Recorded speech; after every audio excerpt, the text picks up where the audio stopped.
हाय दोस्तों, काहे कनखी मारा ताड़ा हो। नमस्कार। का हाल चल बा? कनखी हमारा मरे वाला समझ गेलू। ऐसे कैले बावन हमारा कनखी ना मरे वाला।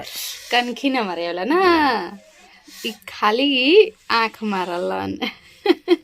आँख मार तब का का कम करबा काम काम का हाल चल भाई लोग?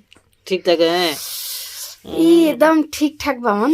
ऐसे सब कोई से पूछा था और सब कोई बता दी हैं आज फोन कितनी कलतार बन शाम को बोलने के हाय जीजा जी, हम बोले के हाय साली जी। ठंडा में हमरा के ठंडा आवत हवा कहत हवा मजाक में ई मजाक हम ना फोन करती हैं तो हम के तैयार आ सकते हैं, तो अभी आते हैं, बोलते हैं, बताते हैं कि देखिए फोन की थी वो कल शाम को ही बताए जब से। तो बतावे ला तारा हमें भरोसा ना रहेला, तो झूठ बोलेला कि का कहेला। झूठ बोलना तो से झूठ को बोले भाई। अच्छा ठीक है बा, ठीक है बा, तू बतियावा, हमरा का फर्क पड़े वाला बा। बतियावा चाहे कुछ करो।